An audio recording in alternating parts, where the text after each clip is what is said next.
O Senhor esteja convosco. Ele está no meio de nós. Proclamação do Evangelho de Jesus Cristo, segundo Lucas. Glória a vós, Senhor. Naquele tempo, Jesus desceu da montanha com os discípulos e parou num lugar plano. Ali estavam muitos dos seus discípulos e grande multidão de gente de toda a Judéia e de Jerusalém, do litoral de Tiro e Sidônia. E levantando os olhos para os seus discípulos, disse: Bem-aventurados os pobres, porque verão, vosso é o reino dos céus. Bem-aventurados vós que tendes fome, porque sereis saciados. Bem-aventurados vós que agora chorais, porque havereis de rir. Bem-aventurados sereis quando os homens vos odiarem, vos expulsarem, vos insultarem e amaldiçoarem o vosso nome por causa do Filho do Homem. Alegrai-vos nesse dia e exultai, porque será grande a vossa recompensa no céu. Porque era assim que os antepassados deles tratavam os profetas. Mas ai de vós ricos, porque já tendes vossa consolação. Ai de vós que agora tendes fartura, porque passareis fome. Ai de vós que agora rides, porque tereis luto e lágrimas. Ai de vós quando todos os elogiam.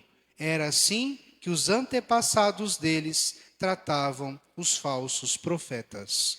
Palavra da salvação. Glória a vós, Senhor. Que as palavras do Santo Evangelho perdoem os nossos pecados. A nós descei, divina luz.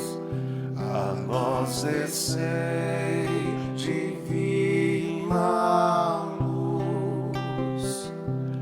E em nossas almas acendei o amor de Jesus. O amor de Jesus. Queridos irmãos, aqui na Igreja Matriz, irmãos que nos ouvem pela Verde Vale FM e que nos acompanham pela internet. Hoje, como foi dito lá no início da missa, o tema é a felicidade.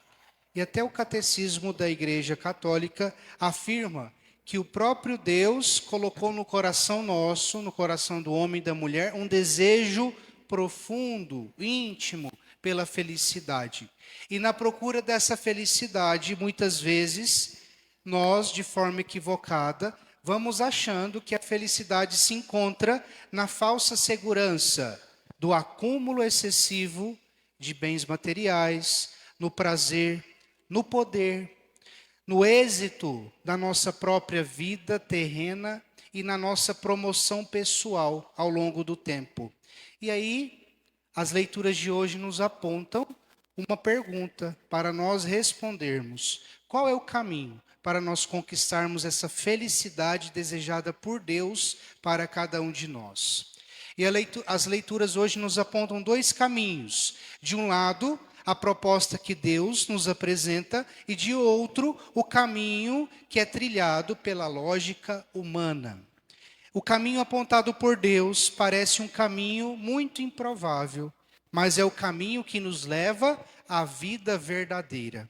A primeira leitura nos mostra o profeta Jeremias, que o profeta denunciava aqueles que depositavam a sua confiança nos exércitos estrangeiros. Ficavam admirados com o poderio dos exércitos de outras nações. Mas ele apresenta que o caminho verdadeiro para se atingir a felicidade não é confiar nas coisas humanas, não é confiar nos exércitos estrangeiros, mas é confiar em Deus. É isso que o profeta nos fala, por isso que ele diz: infeliz o homem que confia no homem. E aí podemos gerar algumas perguntas para nós. Quando buscamos nossa segurança, em que nós estamos procurando essa segurança? Quais são esses valores que nós estamos muitas vezes desejando, trilhando e às vezes até massacrando a nossa vocação à santidade de vida?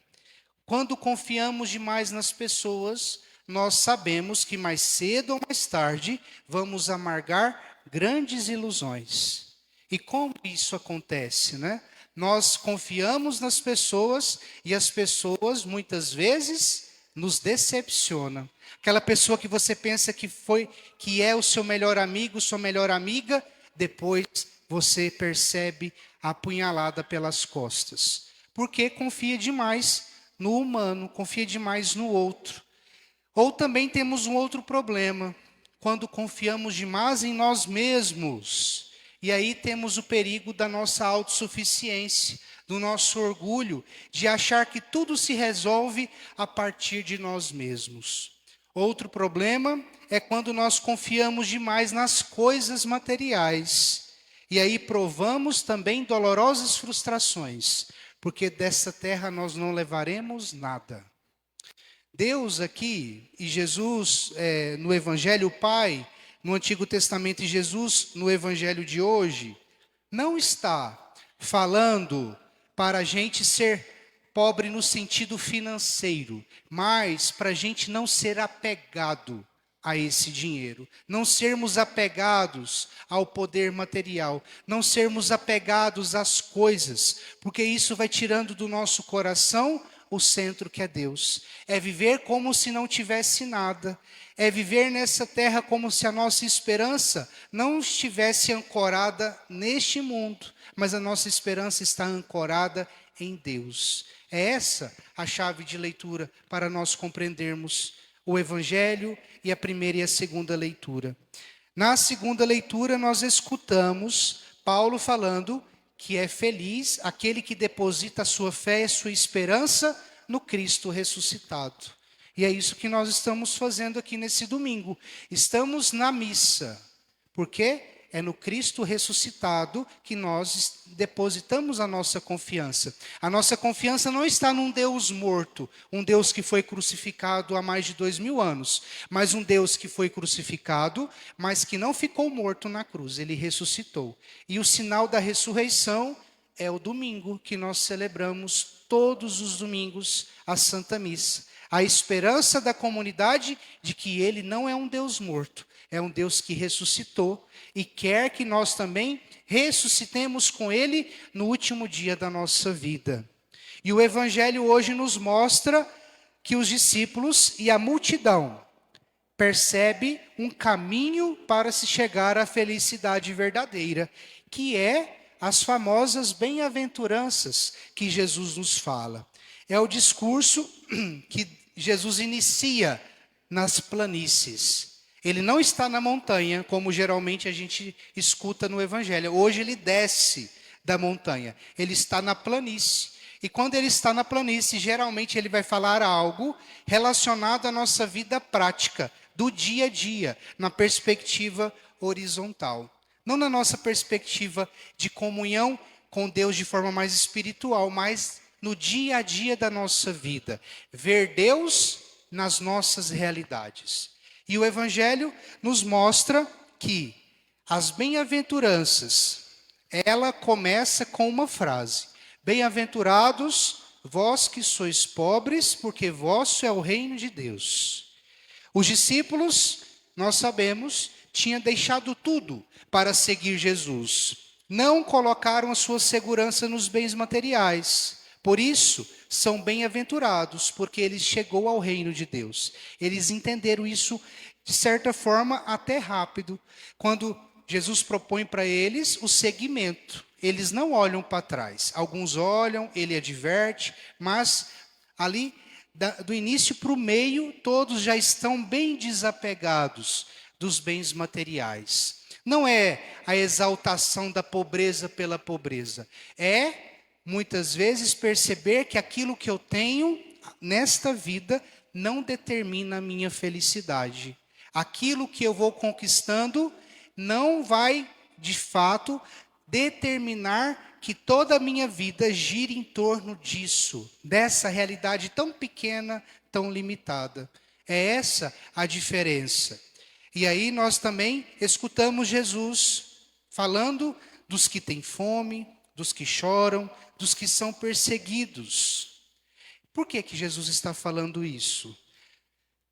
Muitas vezes, se nós não depositamos a nossa confiança nas riquezas, nos bens materiais, nós vamos depositando nesse mundo a falsa ilusão de que nós devemos ser felizes, devemos viver em paz, devemos viver bem, devemos viver um bem-estar.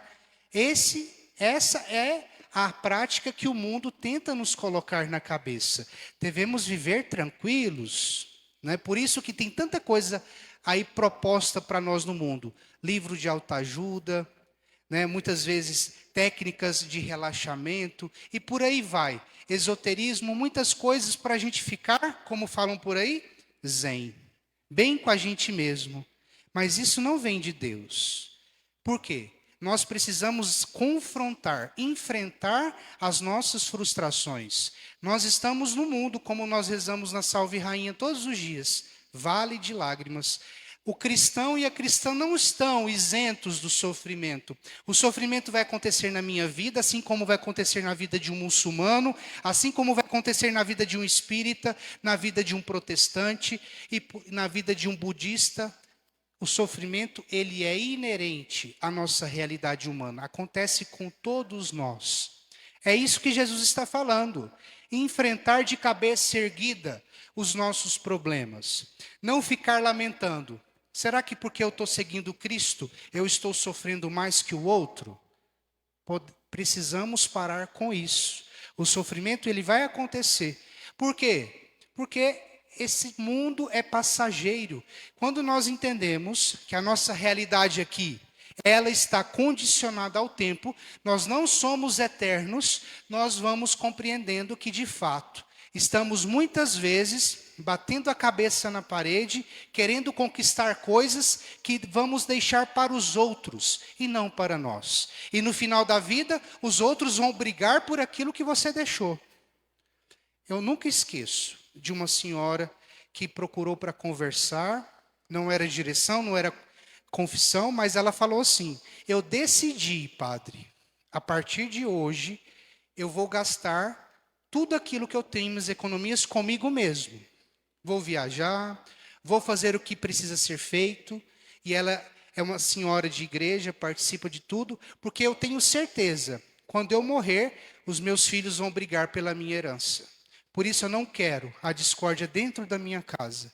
E depois, compreendendo um pouco o que ela disse, eu percebi que ela não estava errada, porque ela sabe de que barro são feitos seus filhos. E eles seriam motivo de discórdia, de contenda, poderiam se tornar inimigos por conta dos bens materiais. E ela resolveu passear. Fazia peregrinação na Europa, nos santuários marianos, visitava o Vaticano, ia no México visitar Nossa Senhora de Guadalupe, em Aparecida do Norte.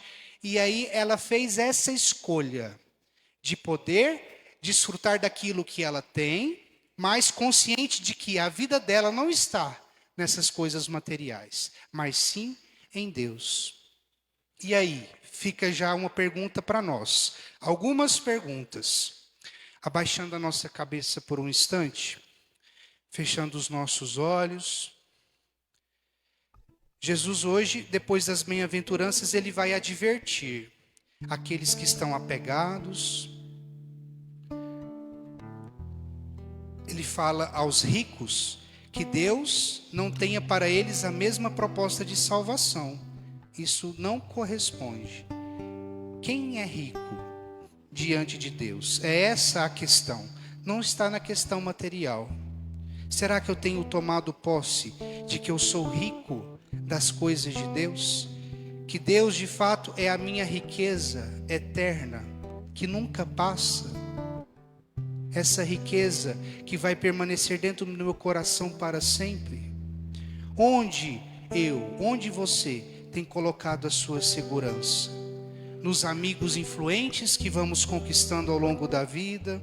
No dinheiro que temos na poupança?